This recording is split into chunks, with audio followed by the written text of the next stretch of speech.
ബൽറാമിന് അറിയുന്നത് പോലെ അതിർത്തിയിൽ യഥാർത്ഥത്തിൽ സംഘർഷത്തിൻ്റെ സാധ്യത കൂടുന്നുണ്ട്. മാത്രമല്ല പാകിസ്ഥാൻ നിരന്തരമായി പ്രകോപനം നടത്തുന്നു. അതിർത്തിയിൽ ചില വെടിവയ്പ്പുകളൊക്കെ പാകിസ്ഥാൻ്റെ ഭാഗത്തുനിന്നുണ്ടായതായി റിപ്പോർട്ടുകൾ വരുന്നുണ്ട്. കൂടുതൽ വിവരങ്ങൾ എന്തൊക്കെയാണ് ബൽറാം?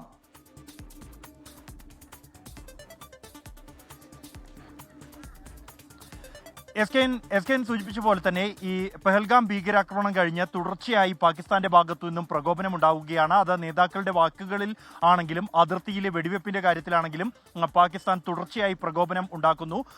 ഈ തുടർച്ചയായി 7ാം ദിവസവും ഇന്ന് പുലർച്ചെ വരെയും പാകിസ്ഥാൻ ഇന്ത്യൻ പോസ്റ്റുകൾക്ക് നേരെ വെടിവെച്ചിരിക്കുകയാണ്. നിയന്ത്രണ രേഖയ്ക്ക് സമീപമുള്ള 3 ഇന്ത്യൻ പോസ്റ്റുകൾക്ക് നേരെയാണ് ഇന്നലെ രാത്രി വെടിവെപ്പ് ഉണ്ടായിരിക്കുന്നത്. അത് ഉറി, അക്നൂർ അടക്കമുള്ള 3 പോസ്റ്റുകൾക്ക് നേരെ. ഈ അക്നൂർ പോസ്റ്റിലേക്ക് തുടർച്ചയായി 4ാം ദിവസമാണ് പാകിസ്ഥാൻ വെടിയുതിർക്കുന്നത്. അതിൽ ഏറ്റവും ശ്രദ്ധേയമായ കാര്യം എന്നുള്ളത് കഴിഞ്ഞ ദിവസം പുലർച്ചെ അന്താരാഷ്ട്ര അതിർത്തിയിലെ ഇന്ത്യൻ പോസ്റ്റിലേക്ക് പാകിസ്ഥാൻ ജമ്മു മേഖലയിൽ വെടിയുതിർത്തിരുന്നു. തുടർന്ന് ഇന്ത്യ ഒരു അടിയന്തര director general of military operations യോഗം വിളിച്ചിരുന്നു. ഈ ഹോട്ട്ലൈൻ യോഗത്തിൽ പാകിസ്ഥാനെ ഇന്ത്യ ശക്തമായ പ്രതിഷേധം അറിയിക്കുകയും പ്രകോപനമില്ലാതെ ഇത്തരത്തിലുള്ള വെടിവെപ്പ് തുടർന്നു കഴിഞ്ഞാൽ അതിന് ശക്തമായ തിരിച്ചടി നൽകും എന്ന് അറിയിക്കുകയും ചെയ്തിട്ടുണ്ട്. എങ്കിൽ പോലും പാകിസ്ഥാൻ ആ ഒരു പ്രകോപനം ആവർത്തിക്കുകയാണ് എന്നാണ് തൊട്ടടുത്ത ദിവസവും ഇന്ത്യൻ പോസ്റ്റുകൾക്ക് നേരെ വെടിയുതിർക്കുന്നതിലൂടെ വ്യക്തമാകുന്നത്.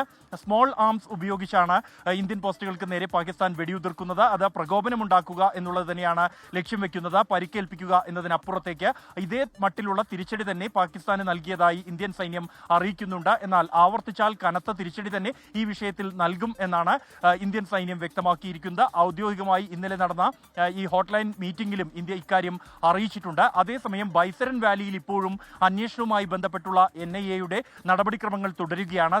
3D മാപ്പിംഗ് തയ്യാറാക്കി വരികയാണ് ഇപ്പോൾ NIA സംഘം. ഇന്നലെ രാവിലെ മുതൽ ആരംഭിച്ച നടപടികൾ ഇന്ന് ഉച്ചയോടെ പൂർത്തിയാകും എന്നാണ് NIA സംഘത്തിൽ നിന്നും നമുക്ക് ലഭ്യമാകുന്ന വിവരം. പ്രധാനമായും ഈ ക്രൈം സീനുമായി ബന്ധപ്പെട്ടുള്ള റിക്രിയേഷൻ നടപടികൾ കഴിഞ്ഞ ദിവസം പൂർത്തിയായിരുന്നു. അതിനുശേഷമാണ് ആ ഘട്ടത്തിൽ ചിത്രീകരിച്ച ദൃശ്യങ്ങൾ, ഈ ഭീകരാക്രമണം നടന്ന പ്രദേശത്തിന്റെ ദൃശ്യങ്ങൾ, ചുറ്റുപാടുമുള്ള കാടിന്റെ ദൃശ്യങ്ങൾ അടക്കമുള്ളവ ഈ സാക്ഷികളിൽ നിന്നും ലഭിച്ച മൊഴികളുമായി ചേർത്ത് AI സാങ്കേതിക വിദ്യ ഉപയോഗിച്ച് ആ ക്രൈം സീനിൽ ആ ഘട്ടത്തിൽ എന്തെല്ലാമാണ് നടന്നത് എന്നതിന്റെ 3D ആവിഷ്കരണമാണ് തയ്യാറാക്കി വരുന്നത്. ഇത് അന്വേഷണത്തിന് ഏറെ സഹായകമാകുമെന്നാണ് കണക്കാക്കുന്നത്. പ്രത്യേകിച്ച് ഭീകരവാദികൾ വന്ന വഴി, അവർ മടങ്ങിയ വഴി, ഒപ്പം തന്നെ ആക്രമണം നടത്തിയ സ്ഥലങ്ങൾ ഉൾപ്പെടെയുള്ളവ രേഖപ്പെടുത്തിക്കൊണ്ടുള്ളതായിരിക്കും ഈ ഒരു 3D മാപ്പിംഗ് എന്നുള്ളത്.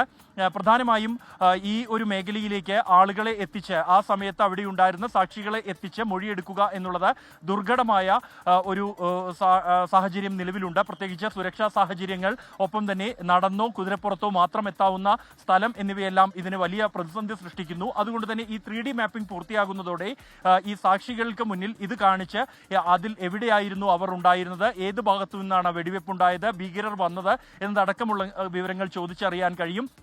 അതുകൊണ്ടാണ് ഇത്തരം ഒരു 3D മാപ്പിംഗിലേക്ക് ഈ NIA കടന്നിരിക്കുന്നത്. നേരത്തെ പുൽവാമ ഭീകരാക്രമണത്തിന്റെ ഘട്ടത്തിലും 3D മാപ്പിംഗ് നടപ്പാക്കിയിരുന്നു. അതിലും മികച്ച രീതിയിലാണ് ഈ ഒരു ആക്രമണം സംബന്ധിച്ചുള്ള 3D മാപ്പിംഗ് പൂർത്തിയാക്കുന്നത് എന്നാണ് NIA വൃത്തങ്ങളിൽ നിന്നും നമുക്ക് ലഭിക്കുന്ന വിവരം. SKN.